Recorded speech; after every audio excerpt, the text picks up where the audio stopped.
जब शक्ति और सामर्थ्य का संतुलन बिगड़ता है तो जन्म लेता है एक ऐसा वंश जिसके तेज से देवता भी विचलित हो उठते हैं।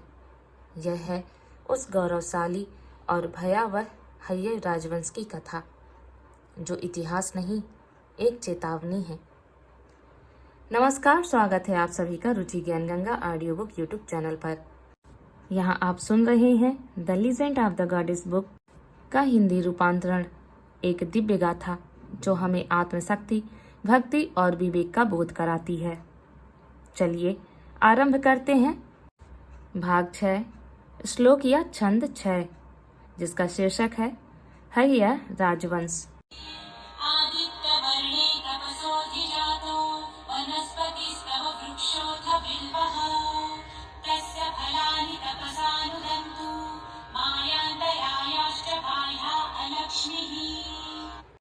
मैं ही सूर्य को तेज और सौंदर्य से तेजस्वी बनाती हूँ।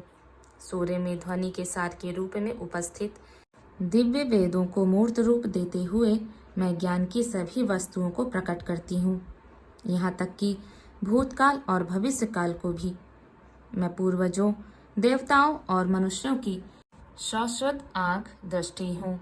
मेरा ध्वनि शरीर प्रणव की सूक्ष्म ज्वाला है और तेल के प्रवाह की तरह बजती हुई घंटी की निरंतर प्रतिध्वनि जैसा है। जिसने ब्रह्मा को जान लिया है वह शीघ्र ही प्रणव में मेरी उपस्थिति को पहचान लेगा और मैं ध्वनि से मिलकर आदित्य ध्वनि अर्थात प्रणव से उत्पन्न सभी ध्वनियों के साथ मिल जाती हूँ।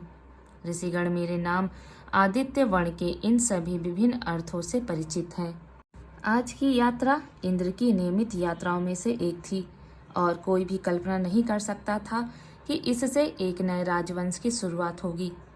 समुद्र के महान मंथन से जहाँ से माँ लक्ष्मी प्रकट हुई थी, वहाँ एक और शानदार प्राणी उत्पन्न हुआ था, बढ़िया घोड़ा, शानदार उच्चैःश्रवा।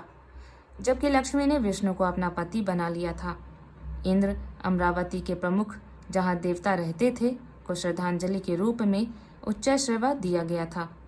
वास्तव में इंद्र को यह घोड़ा इतना पसंद आया कि उन्होंने किसी और के बोलने से पहले ही इस पर अपना दावा ठोक दिया था। हालांकि यह बहुत समय पहले की बात है।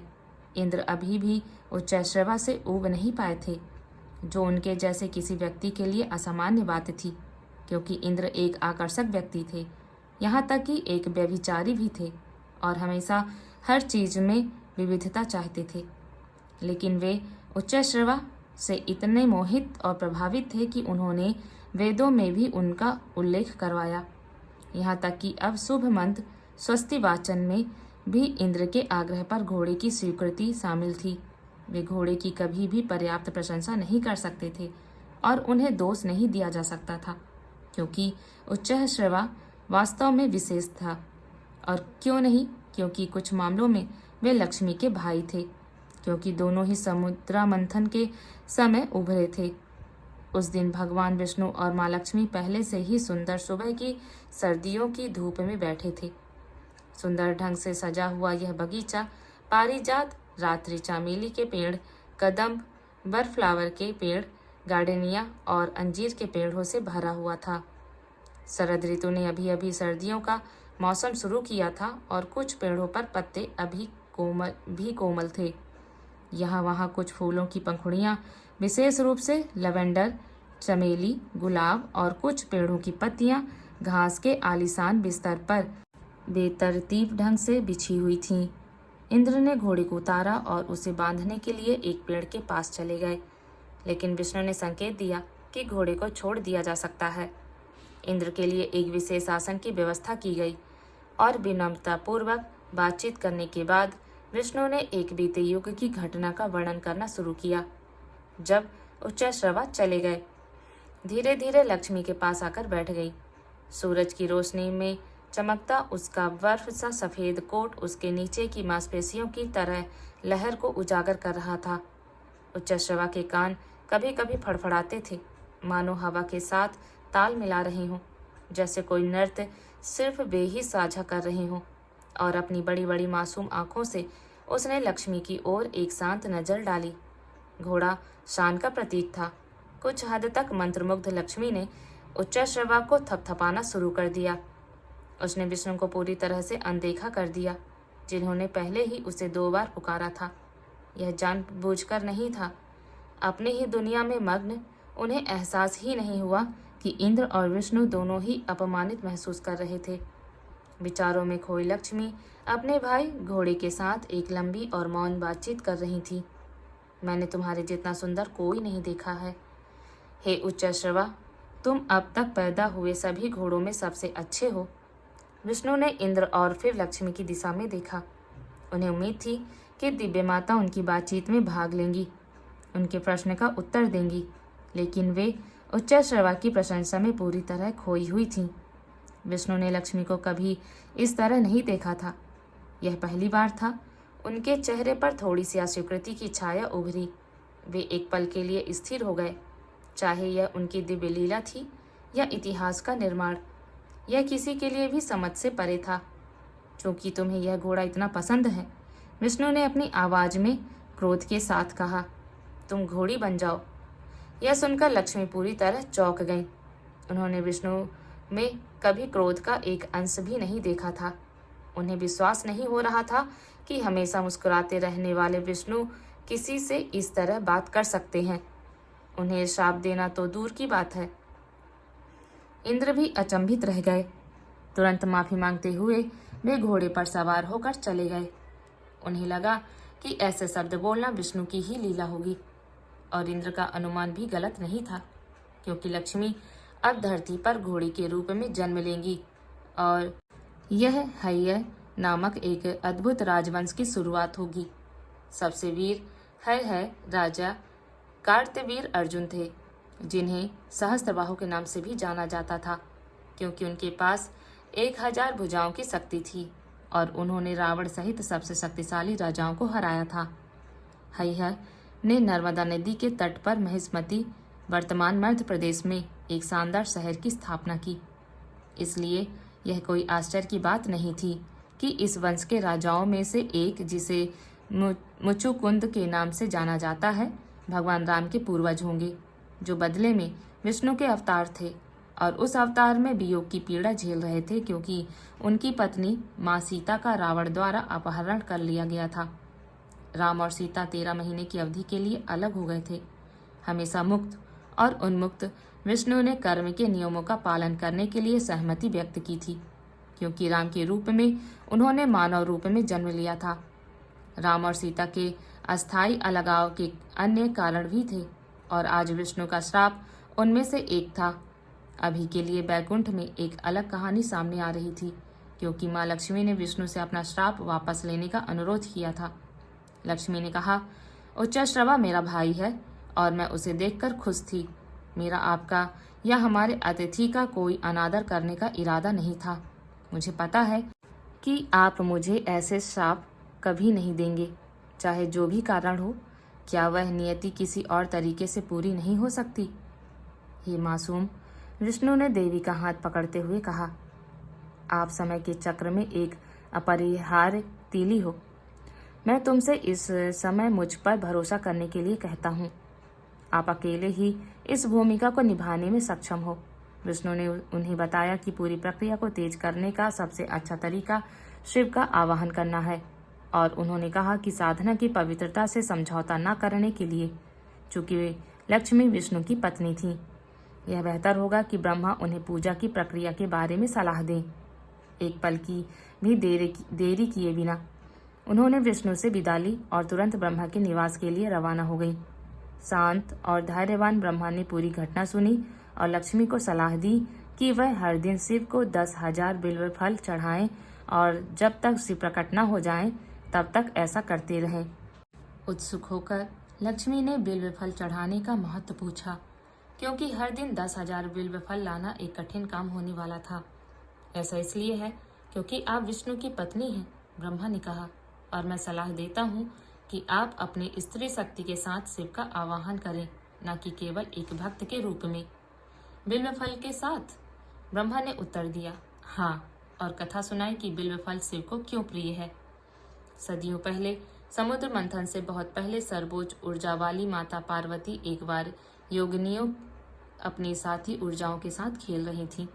जब उनके माथे पर पसीने की बूंदें फूट पड़ी और वे जमीन पर गिर गईं, दो योगिनियों जया और विजया ने इस असामान्य घटना को देखा और उन्हें पता था कि कुछ दिव्य होने वाला है। जिस स्थान पर पसीने की बूंदें गिरी थीं, वहां छोटे छोटे पौधे उगाए और अंततः फल देने वाले पेड़ों में बदल गए। उन्होंने देवी के ध्यान में फल लाए, जिन्होंने उन्हें बिल्व नाम दिया, क्योंकि उनके पौधे जमीन को छेद कर उगाए थे। उन्होंने उन बिल्व फलों को शिव को अर्पित किया। जब शिव को फलों की उत्पत्ति का पता चला तो उन्हें उनमें विशेष लगाव हो गया, क्योंकि वे देवी के पसीने से पैदा हुए थे, इसलिए वे उनकी संतान की तरह थे। पसीने से पैदा होने वाली कोई भी चीज स्वेदज के रूप में वर्गीकृत की जाती है। ब्रह्मा ने कहा, इसलिए तुम्हें शिव को बिल्व फल अवश्य अर्पित करने चाहिए, और लक्ष्मी को एक पवित्र मंत्र भी दिया।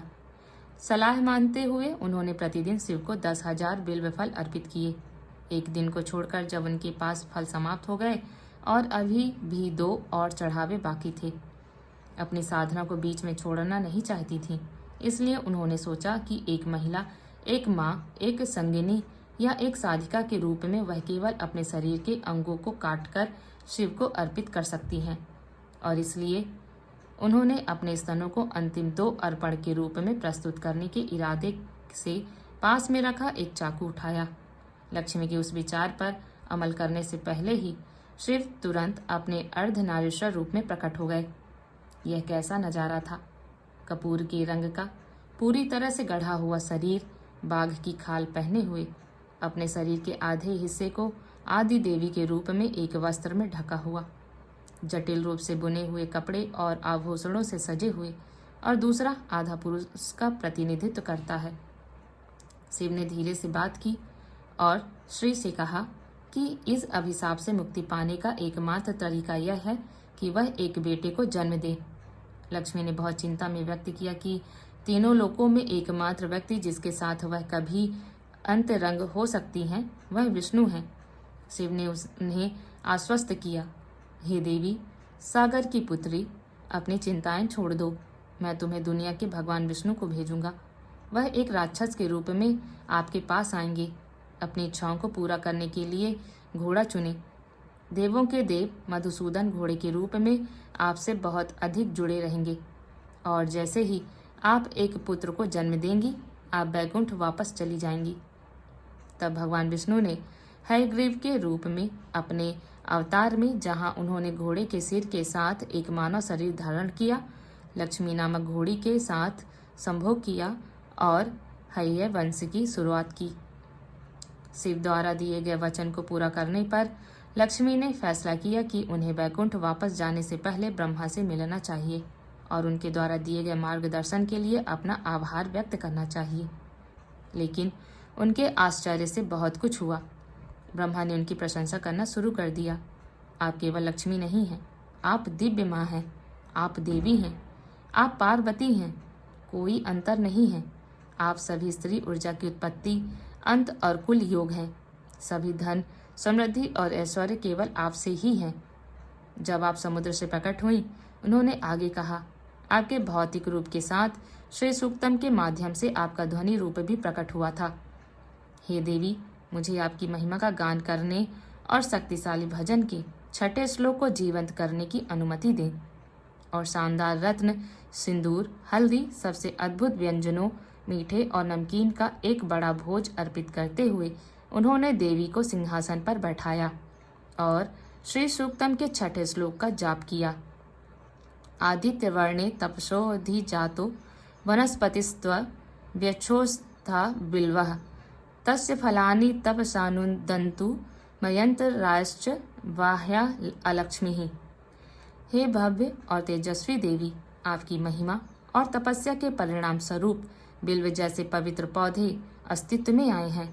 ऐसी तपस्या का फल मेरे अशुद्ध विचारों और अज्ञानतापूर्ण कार्यों से उत्पन्न सभी अशुभताओं को नष्ट कर दे। ब्रह्मा, हिरण्यगर्भ, स्वयं स्वर्ण अंडे ने एक उत्साही साधक के रूप में बहुत तीव्रता से प्रार्थना की और इस शक्तिशाली श्लोक का आवाहन किया जो इस श्लोक का जाप करने वाले किसी भी व्यक्ति को आत्मविश्वास, सौभाग्य और मन की पवित्रता प्रदान करता है। अगर आपको हमारा यह ऑडियो अनुभव अच्छा लगा हो तो कृपया लाइक करें, अपने प्रियजनों के साथ साझा करें, चैनल को सब्सक्राइब करें और नीचे कमेंट करके अपने विचार जरूर साझा करें। आपके सहयोग से ही रुचि ज्ञान गंगा और आगे बढ़ेगा, जहां हर कथा में छुपा है आत्मज्ञान का अमृत। धन्यवाद।